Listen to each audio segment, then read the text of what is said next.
visitors from outer space. They crash land without warning and can lie buried for thousands of years. Oh my God! Geoff Notkin and Steve Arnold live to unearth these space rocks. Need some help with that, Geoff? Their quest is part science and part treasure hunt. They are the Meteorite Men. On this adventure, Steve and Geoff hunt a dry lake bed somewhere in Nevada. The secret site hidden out in the open. They're led by a fellow hunter who already scored a $700,000 space rock. One of the rarest in the world. The hunt of a lifetime turns up a treasure trove. Hey! Like the guys have never seen.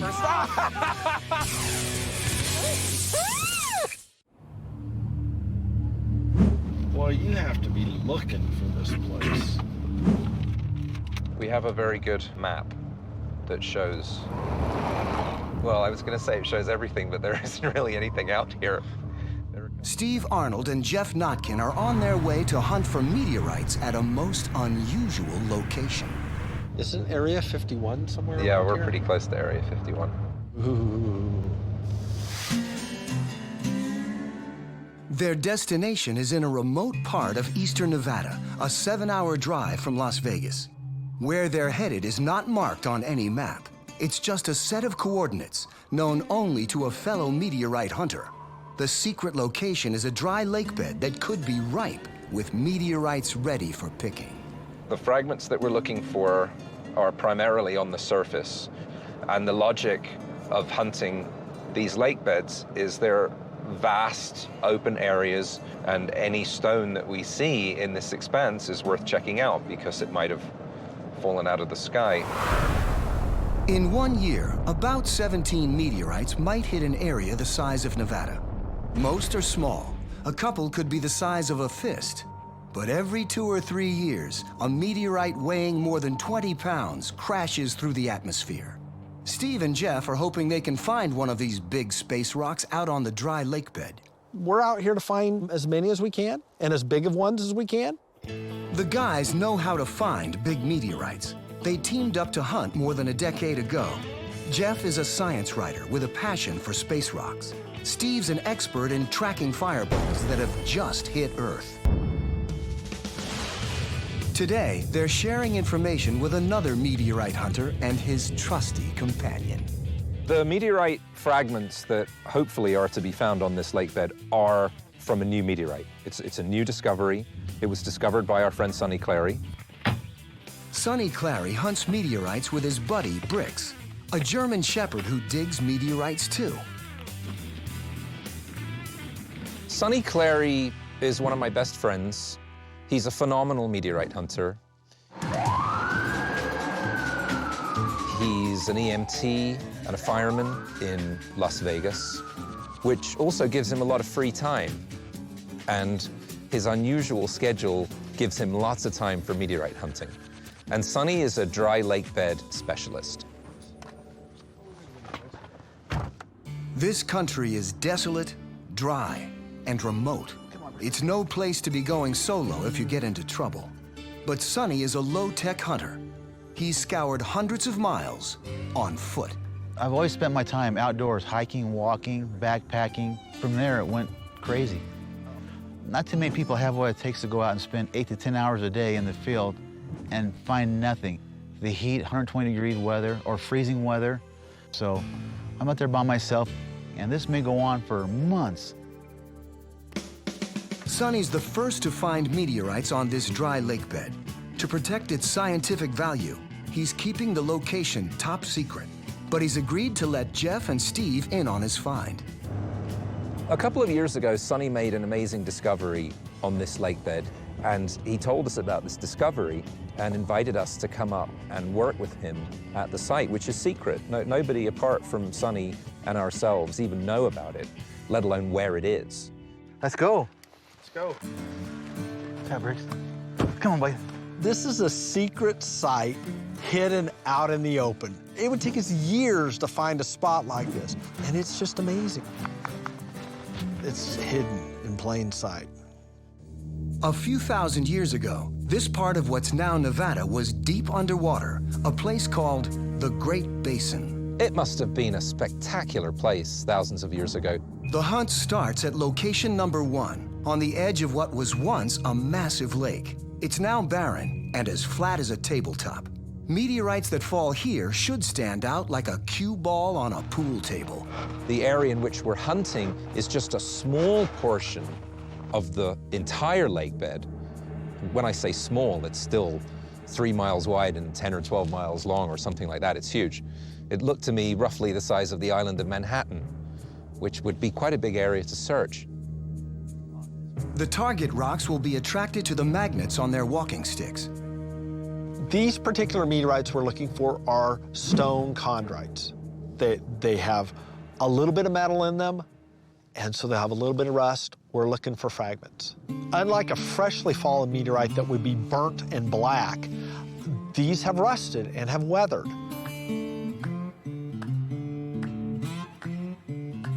It's the once-in-a-lifetime experience to be walking across this beautiful surface. You could almost be on Mars. It's so barren out there. This used to be the bottom of a lake 2,000, 3,000 years ago. We would have been way underwater. It's a really interesting site. It's beautiful and scenic. What more could you want? What they want are meteorites, like the spectacular find Sonny already has to his credit.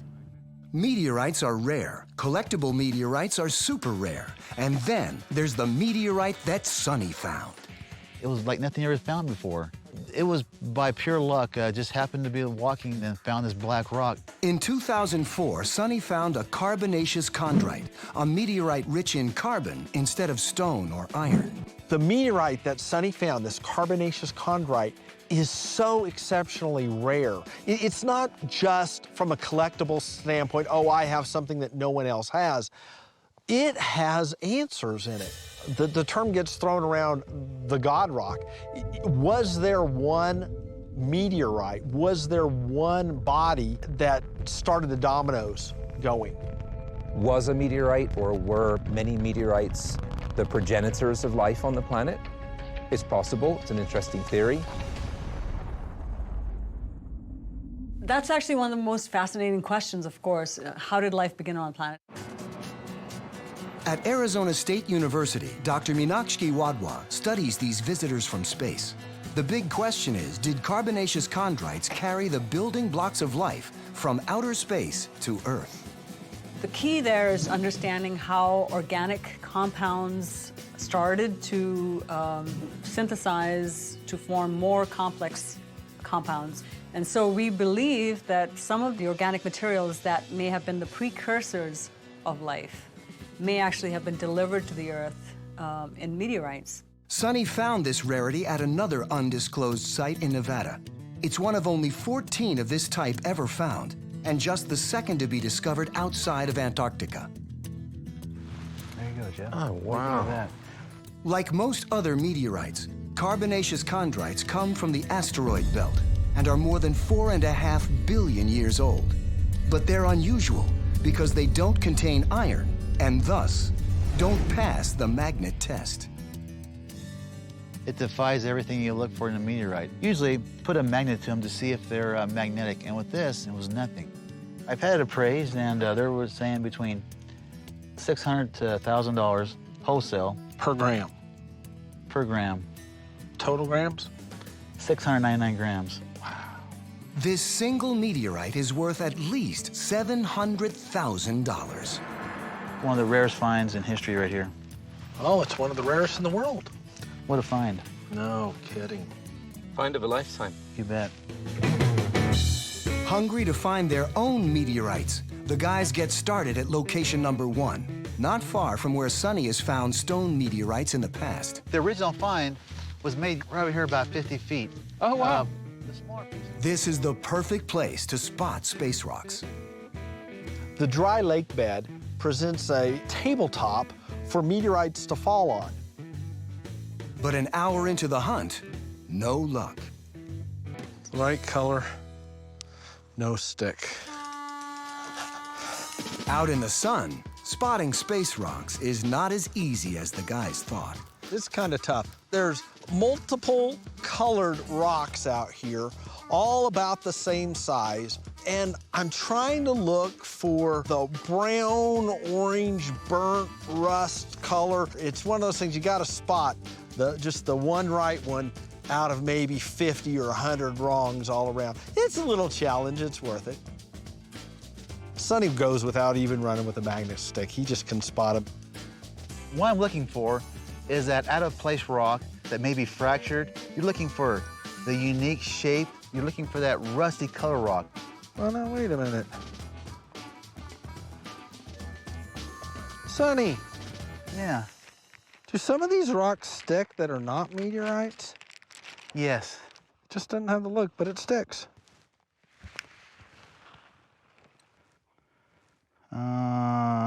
You know, I think you've got nothing. All right. Sorry, I thought that was a good one, but... I know there's got to be something in here. They cover an area the size of 2 city blocks.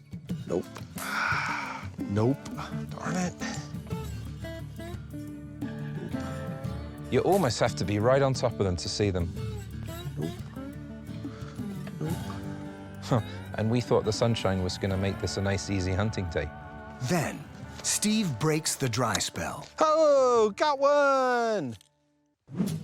This meteorite will stick to a magnet, but not super strong, so you have to be careful or it can fly off the magnet. Right color, sticks. Financial value on this could be worth 10 bucks, 20 bucks.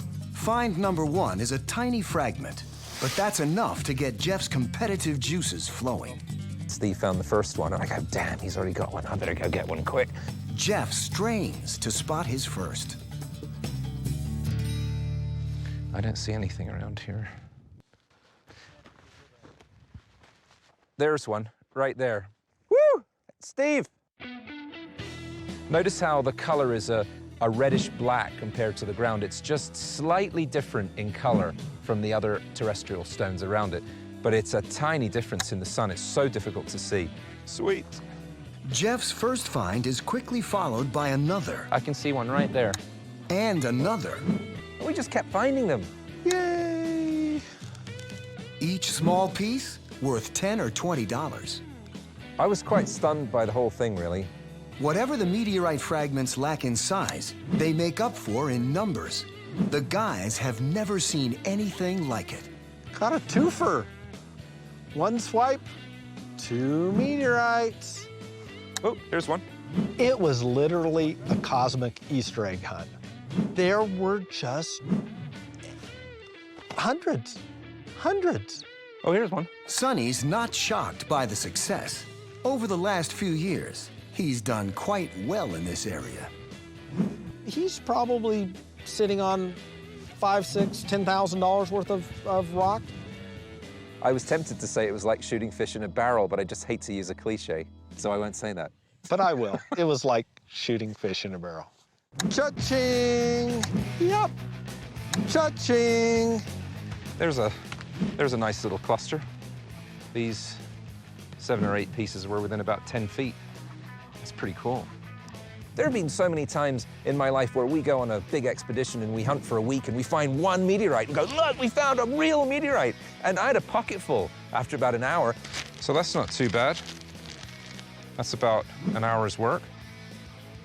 Now that we're doing a little better after a very slow start, a very discouraging start.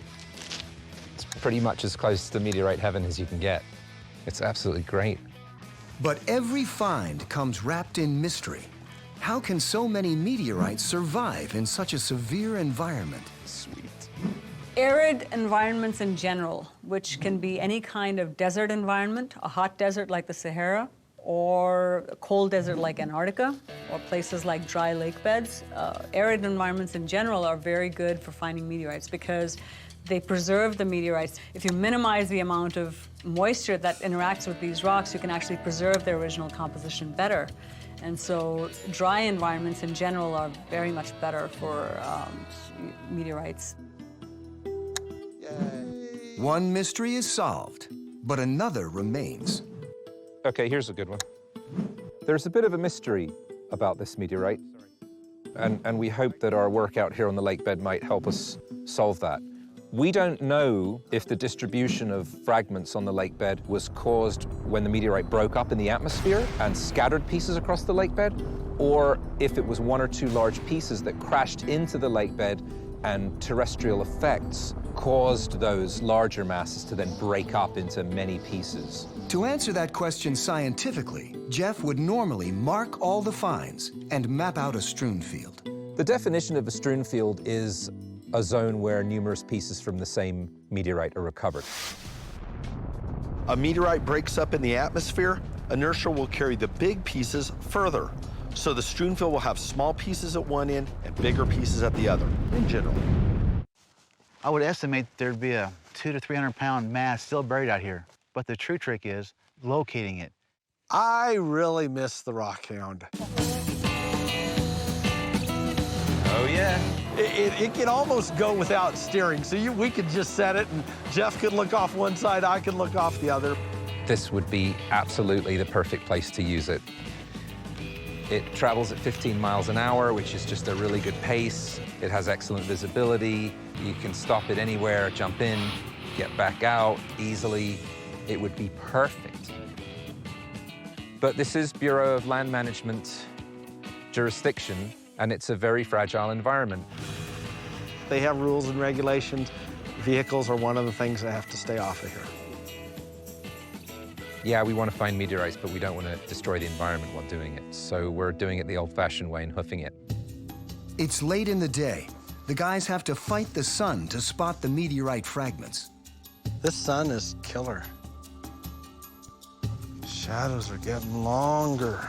The last minutes of hunting are getting more and more difficult. It's so hard to explain the subtle distinctions that these rocks have. It's kind of like explaining what apple pie tastes like. You just got to experience it yourself. I think my pupils are so constricted that it's hard to see. I don't know if sunglasses would be better or not. Too late. My sunglasses are too far away. The sun is so strong on the whitish surface of the playa that you just can't see a damn thing. I think that the point here is there's only one angle at which you can see them. You've got to have the sun to your back, and you've got to catch them just the right way. And then there's that tiny hint of orange that's different from the earth rocks. But it's so subtle, I'm just creeping along. Well, there's a little guy. But something very unusual is happening with the meteorites the guys are finding on the lake bed. It's an odd strewn field. The meteorites are almost certainly not where they landed. The guys suspect the meteorites are actually moving. Why? Because Sonny keeps finding more meteorites in areas he's already hunted. Here's another piece right here. Hey, Geoff, here's a little piece. How could the meteorites move? A bizarre clue may be carved in the desert floor 300 miles away. Evidence of larger rocks moving can be seen in Death Valley National Park. There, large rocks leave long trails cut in the sediment behind them. There are certainly documented cases of terrestrial rocks traveling across lake beds. They've taken photographs of the trails. We know it happens. Studies suggest how the rocks move, but no one has ever actually seen the rocks in motion. There are processes in action on the lake bed that appear to move the stones around. Perhaps ice moving or by wind blowing them. Geoff and Steve suspect the same thing is happening on the lake bed. Because rocks are moving, the guys can't create a strewn field map that could lead them to the big meteorites. But Sonny thinks they can find them anyway. I found hundreds of fragments within this half-mile square in here. But the larger pieces were running right through here like a snake. Huh. You think there are any larger ones left? I'm sure there's going to be a large mass. Some of the pieces I found had thumbprints in them, Geoff, where I could actually put a golf ball, half a golf ball in it. So from your experience, what do you think that tells us? That tells us that it was a very large mass because the bigger the thumbprints, the bigger the size of the original meteorite. As the first day of the expedition comes to an end, the guys' total haul is more than 3 pounds of meteorites, worth about $1,100. The guys like finding lots of little rocks, but they would love to locate the big one. The hunt wraps up, and the guys make the drive back to their motel base camp 2 hours away. Day 2 of the expedition starts with the unexpected. Wakey, wakey. I have something to show you. This could be a problem.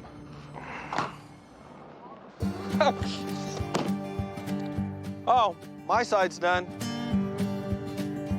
The weather could be a real problem, but the guys are determined to hunt meteorites. You're in 2-wheel drive. Yes. Might want to switch to 4-wheel drive. The strategy today is to make their way along a trail where only ATVs are allowed, to location number 2, a different part of the lake bed where they suspect the main mass of the meteorite fell. There's less snow here, but the wind is picking up. When we got out to the lake bed to start hunting, it was way below freezing. And that was without the wind chill. Ow! Putting my head in this helmet is like squeezing a melon into a matchbox. Okay, guys, I'm ready when you are.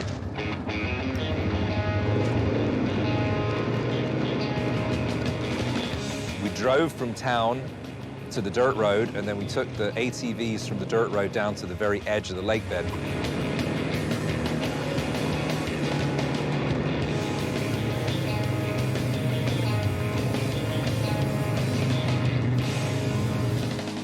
Then we had to leave all the ATVs, and then we had to hike in several miles in the cold. So we are putting ourselves out there for this one. Okay, enough talking, let's hunt meteorites.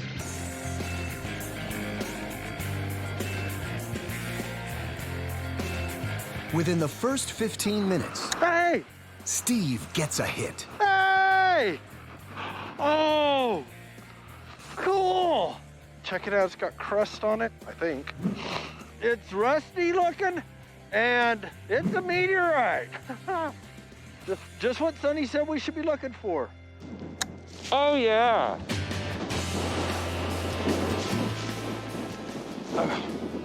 Nice. There's a decent-sized piece. That's the largest piece that I've seen so far today. And look, there are 3 more pieces right next to it. So this piece was here, and then look, that's one, and that's one, and that's one. Meteorites completely untouched by human hands. Here's one right here. This is a piece of a large chondrite that broke up many years ago. It's hard to estimate the date on this. This could be 500 to 1,000 to 3,000 to 6,000 years old. It's just depending on the weather. Yeah, baby. Oh, it's a lot thinner than I thought it would be. It looked real big, just sitting there. There's not much thickness to it. Still a nice piece. Holy cow, they're just all over the place. It's totally amazing. So I've only been out here for about 10 minutes. I already found all these. I expect Steve and Sonny have probably been doing quite well also. I've been hunting for 17 years. I've never run across a situation like this. I may never run across it again. Just a fragment, but it came from way up there on the other side of Mars. How cool is that? And it likes my magnet. You could almost be on Mars. It's so barren out there, and we're all bundled up, and it's really windy, and there's one, and there's one, and there's one. In just a few hours, they've scooped up 2 more pounds, worth at least another $500. The guys are euphoric. Got one! But cold. Harsh wind from a gathering storm takes a toll. It's extremely cold. On the thermometer, I think it's about 20 degrees, but we've got a massive wind chill, so it's probably, it feels like 8 or 10 degrees Fahrenheit, I would say. This is just brutal. I can feel it coming through my gloves. It's gotta be like 5 degrees with the wind chill. Boy, am I glad I packed my heavier coat, because it's cruel.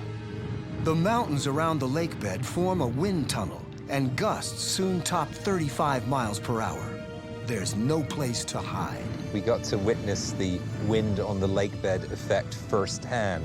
And after being out there for a few hours and being buffeted, I can completely imagine how that wind could move meteorites around the surface. The wind was brutal. It was so cold, I actually was just a little worried to be out there, because if someone got in trouble, we'd have to carry them back. There's no help anywhere near.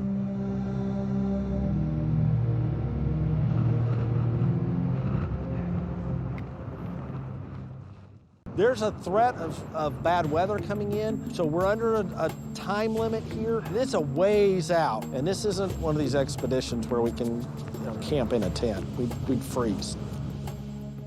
Here at location number 2, the wind is up, the temperature is down, and conditions are rapidly deteriorating. Yeah, that's not looking too good. Huge cloud front just rolling in straight down over the mountains. It's just getting a little too cold to stay out here, and it's getting pretty close to sunset. So we're gonna head back to camp tonight, go over the maps, figure out our strategy. After a day 2 total of 80 meteorites, valued at about $500, the guys are forced to shut down the hunt.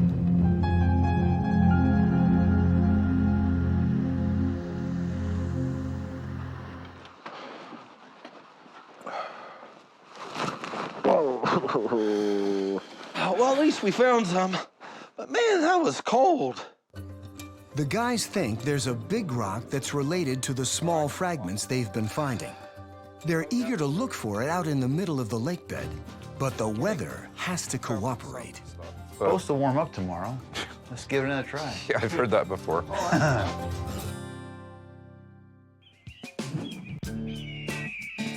Day 3.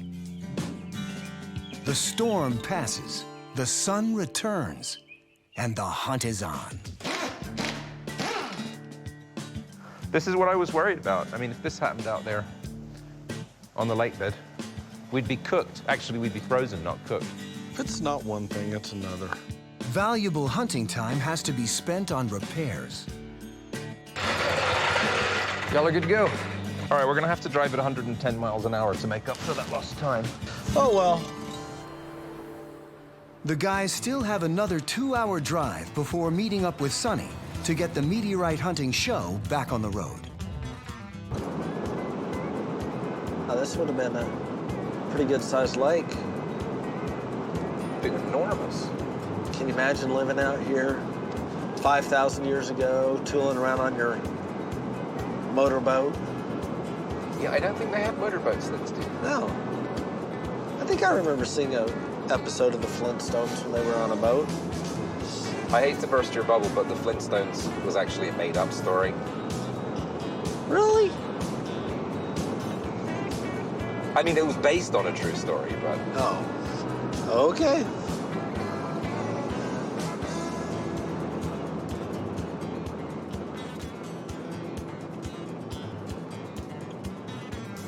Hey. It's nice of Sonny to wait for us. Not another one. Yet another flat, more repairs, and more valuable meteorite hunting time lost. We were lucky we discovered the flat before we headed out of town. You need to train your dog how to operate a lug wrench. Can we go hunt meteorites now, please? Okay.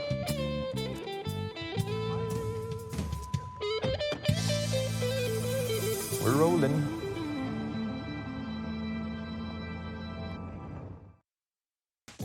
Location number 3 is at the center of the lake bed, where they think there's a big meteorite.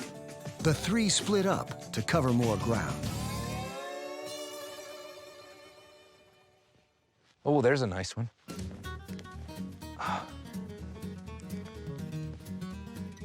Pretty. Oh, I like that. It's a cool shape. There we go. All right, let me find a bag for it. The guys are at odds on the possible age of the fall that left these mysterious lake bed pieces.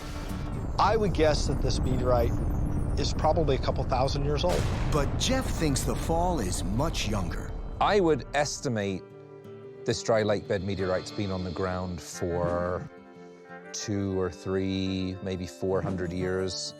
It shows some weathering, but if those meteorites had been on the ground for thousands of years, I think they would have almost completely decomposed by now. Only a closer look in a lab can make the final determination. Ah, cha-ching. This one's got a little bit of remnant fusion crust on this edge up here. It's smooth and a little rounded, but down here it's a little more rough. So that's probably a little piece of the outside. Geoff finds something puzzling about the appearance of these meteorites. Typically, when we're out in desert environments looking for meteorites, we're looking for black rocks, and they're black because of the fusion crust. That is a thin rind they acquire when they hurtle through the atmosphere, burning at tremendous temperature. Something about the fragments out here is a little different. Whatever it is has caused the meteorite fragments to oxidize in an unusual way, and they have a kind of reddish, almost brick color to them, not the black that we expect. Oh, there's a nice one. That's got a really cool shape. Oh, it's a heart-shaped one. Well, kind of. Steve, Geoff, and Sonny spend hours hunting for the main mass, a piece that could be as big as a basketball. And one right there. There's nothing like putting your magnet stick down and coming up with 2 meteorites on the end of it. 2 for 1. The small meteorites are plentiful, and despite no really big finds, the hunters are downright giddy. Oh, wow, there's a whole bunch of them together. Yeah, oh, look here's at a 'em. nice one. Yeah, look at them. Wow, that's pretty. Pick it up. Yeah, look at That's pretty. It's Look at these here. Oh, I saw that one first. Oh, give me that one. Give me that one. Look how big You this one just is. got a big one. I came I and saw called that it. first. No, I called you over to show you. You are so mean. I want that one. Want to hold That it? should have been mine. No, I don't want to hold it. I want to give it to me. I saw it first. See how grateful we are? Sonny invites the Meteorite Men out to his secret spot, and then we start complaining.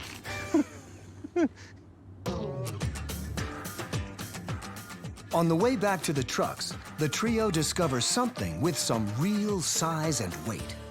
Oh! Holy cow, guys. Oh, wait. Let me take a photo before you pick it up. Here, Brix, fetch. Fetch. Hey! Get it, Brix, get it. Let's go. So much for who's going to pick it up first. That's It mine. was the dog. Go get it, Brix. Hey! Come on, Brix, let's go. Okay, now I've seen everything. I quit. It was one of the most bizarre things I've ever seen. You guys are nuts. And Steve and Sonny were laughing. They thought it was funny. I was just horrified. I wanted to document this important find, but the dog got away with it. Your dog is a menace. Look at that. Oh, jeez, no, stop. Get away from it. Give me that. You're fired. He wants it. Look He at him. has slobbered Look all at over him. it. It's not the main mass, but by far the biggest meteorite find of the expedition. 2 pounds. At auction, this piece might draw $3,000. Way to go, good find, Geoff. Well, thanks, but it really was a joint effort, this one. We really did walk up on it, all three of us, at the same time. Before they leave the lake bed, the guys compare their finds. Nearly 500 pieces, worth about $8,000. We've expanded the fall area quite a distance. The guys theorized that a meteorite hit the lake bed in 1 or 2 pieces. Then, the fragments that they found broke off over time. If they're right, the big pieces are still out here somewhere. 2 questions remain. How old is the fall? And what's the story behind the odd coating on the meteorites? You're like the best safari leader of Cheers. all. Steve and Geoff hit the road for the lab and answers. A ways into the drive, they take a detour for something a meteorite hunter just can't pass up. The site of a major meteorite impact that millions of years ago changed the face of the planet. Geoff, why don't we get some gas? You never know, there might not be any more stations out. Oh, no, you're going to be the sensible one for a change. It's cold. Don't worry, Steve, I'll get the gas. You just stay in the truck and keep warm. Steve and Geoff found an estimated $8,000 worth of meteorites on the dry lake bed in Nevada. Now they have to get them to the lab to determine their scientific value. There is a fantastic site I would like to show you. A site called the Alamo Breccia. It's a field of impactites, earth rocks that have been shattered and melted by an ancient meteorite impact. Ooh, And cool. I've yeah, always wanted to go to one of those. It really is an amazing sight. Let's do it. Okay. Geoff takes a quick detour It's really worth it. It's a spectacular view. to show Steve evidence of a cataclysmic meteorite impact, a deadly blow from space that wiped out life for thousands of miles. This desolate spot is where 370 million years ago, an object perhaps miles in diameter crashed into Earth. It would have made an atomic bomb look like a firework in comparison. Good times. You see this very thick gray layer right through the middle? That's the Alamo Breccia, remnant of an enormous meteorite crater. The breccia is rock composed of fragments of other rocks, minerals, and fossils, all smashed together by celestial impact. The only part of the detour Geoff didn't mention to Steve is the climb up the mountainside to get to the breccia exposure. And that big outcrop up there is where it's best exposed. Steve, this is the super fun part where you get to do some real rock climbing. This expanse of breccia covers hundreds of square miles of the most remote part of Nevada. Isn't it fun? Yeah. Lots. I knew you'd enjoy it. Over the next hill is another, more infamous landmark. Oh my goodness. That is the rumored location of Area 51, just over that hill. Ooh. I have it on very good authority that if you drive down that road and keep going, you will eventually be stopped by men with guns who will tell you to go away or they will shoot you.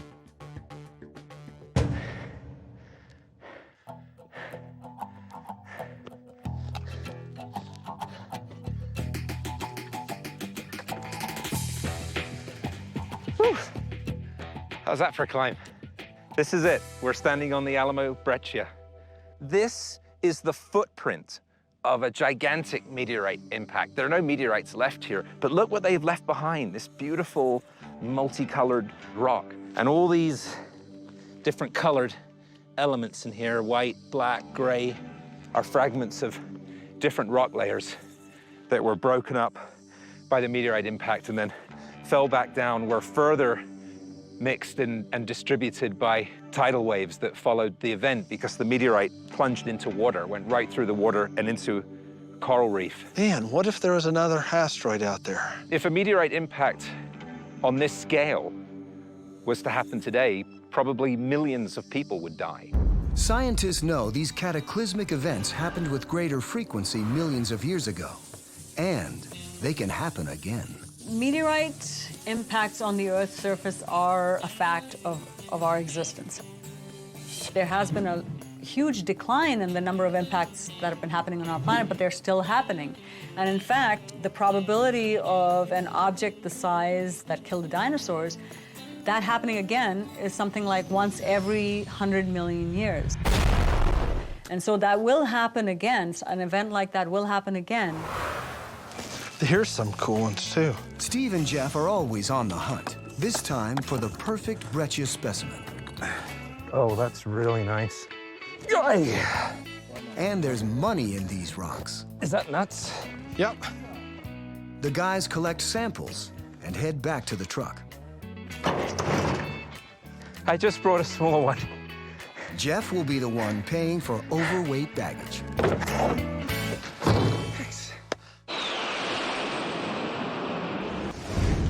You need some help with that, Geoff? In its raw state, Geoff's 30-pound piece of breccia looks pretty much like any other rock from the mountain. Don't strain yourself or anything. But a trip to one of Geoff's favorite stone cutters can change all that. So, this is called a breccia. They're not as valuable commercially as meteorites, but there are people all over the world that are very interested in these impact breccias. I would say a big slab that big with a polished face might be worth $500,000 for each half. 500,000? 500 to 1,000 for each piece. Before the rock will be worth that much, it has to be sawed in half without reducing it to gravel.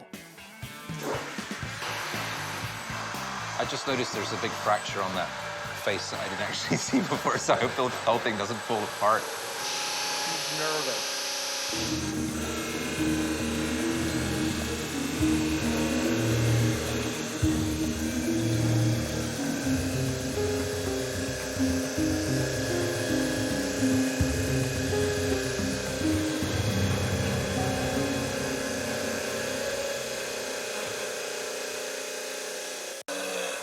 Yeah, that's it. Nice. Wow, that looks amazing. Look at that. Oh, wow, this is gorgeous. These white elements are fossils, all the bright white ones. And the meteorite hit in, it was actually a shallow sea, and it hit a coral reef, and that's why they're fossils mixed in with the other stones. I'm kind of glad it didn't break on that fracture. That's what I was afraid of. Fantastic. Let's polish it up.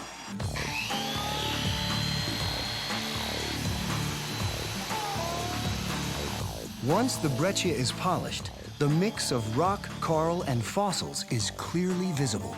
Oh, this is fantastic. What a gorgeous piece. How much is this worth now? I'm gonna keep it, but if it was to be offered on the market, maybe $1,000. Wow. At least 500 to 1,000. Wow. A little gloss, and it's showroom ready. Oh, wow. Oh, that's really stunning. Wow. Okay, now it's worth $1,500. Yeah. We got places to be. Okay. Thanks again. We really appreciate it. You're the best. Thanks See a you lot. next time. Woo. Steve and Geoff still have to solve the mystery of their dry lakebed finds. They head to the Arizona State University Center for Meteorite Studies. Where were you this time? You have no idea where we went and what we did to get these. They're carrying hundreds of space rocks and two big questions. How old are they? And how did the big meteorite break up? Those all meteorites? Well, not exactly. It's a spectacular haul. Roughly 10 pounds of Nevada dry lakebed meteorites. So this is all one find. So we assume it's just one meteorite. Topped off by 30 pounds of cut and polished breccia. You wouldn't happen to have a section, would you? Actually, we do. I thought you might. I'm so glad you let's, asked. let's have a look at it then. By examining a thin cross-section of the breccia in a microscope, Dr. Lawrence Garvie points out the signature of a celestial impact. Whoa. Shocked quartz. And you can just make out some linear features in here which are indicative of shocked quartz. Shocked quartz has a microscopic structure that has been deformed under intense pressure, like that of a nuclear explosion. In fact, shocked quartz was not recognized until after atomic bomb testing in the late 1940s. The presence of shocked quartz proves that this breccia was formed by an enormous impact. Dr. Garvie turns his attention to the incredible pile of meteorites. This is quite amazing. I mean, to get a new meteorite find, well, about 1,000 pieces, that's quite spectacular. You know, usually one brings in like one weathered ordinary chondrite, somebody gets excited by it. But here you got what, 500 pieces at least? These meteorites are common chondrites, the most plentiful of meteorites. But the sheer number of pieces make it a valuable find. A slide from one of the small pieces reveals some clues. I noticed that the outside of the meteorite has this thick weathering rind. It almost looks like desert varnish. That's really quite odd. Desert varnish is a coating that accumulates on rocks over time as they bake in the intense desert sun. So let's actually have a look at a picture. I've actually got to get a photograph of this. The photograph reveals a stunning microscopic image. See, I don't know. Look at that. looks like a photograph from the Hubble Space Telescope. That's really so this is what I mean. This is your meteorite here. I've overexposed it because this is actually fairly opaque. So we're talking a significant amount of time, tens of thousands of years at least, to form that thickness of varnish. The thickness of the desert varnish allows Dr. Garvie to speculate how long the meteorites have been sitting on the dry lakebed. I was amazed when I saw this. This thing's been around a reasonable time, on the order of hundreds of thousands, a good 100,000 years. Really that long? Oh, Yeah. wow. The meteorite is older than anyone had guessed. Gorgeous photo. Yeah, it's really striking. So the interesting question is, did this break up in the atmosphere and come down like this, or did this fall on the ground as one stone and break apart? To figure out how the meteorite may have broken up, Dr. Garvie examines fractures in the small pieces. So this thing has been quite extensively weathered. It has experienced some significant wetting and drying cycles over the years. An estimated 100,000 years of weather on the lakebed did some real damage. But this one's quite interesting. If you look at this, you see that one's got a fracture in it. So one more freeze-thaw cycle, and this one could actually fracture right there. Oh yeah, I didn't notice that. So it could just be that the rock was already fractured, and the water has been penetrated those fractures, and the freezing action has caused them basically to break apart. Look at that, it's all ready to go. So by studying this one fragment, we can kind of see the process in action. It's indicating that it's breakup on Earth after the fall. Dr. Garvie confirms what the meteorite hunters suspected. A meteorite most likely hit the lake bed in one or two pieces. Over thousands of years, larger pieces weathered and broke off into fragments, only to be scattered across the dry lake bed over time. The main mass, or biggest surviving piece, could still be out there. When we have the opportunity to meet and talk with Dr. Garvie, we really learn a lot. We're meteorite hunters, we get out and find rocks. We have an extensive knowledge of meteorites, but we're not specialists in every field. And we learned a lot about the history and the age of this meteorite. We found out that the rind on it wasn't a fusion crust rind, but it was desert varnish that had built up over the millennia. We're talking in the tens of thousands of years we found out that these things have been out there. So it survived the last ice age at least, and they were still in condition for us to find them, be able to bring them in. So Steve, Grand Valley, new Nevada find? You know, I'd say they're probably a buck a gram pretty easy, maybe even $1.50. So if we got 4 or 5 kilos here, that's Not too bad. $4,000 or $5,000. Easy. Add to that their big find, the 2-pound meteorite. It alone is worth about $3,000. Grand total on the Nevada dry lake bed hunt, $8,000. Good day's work. No, not too bad. All in all, it was a great trip. It was successful. The meteorites that we found contributed in their own way a small bit of new information to the body of knowledge that exists in meteorite science today.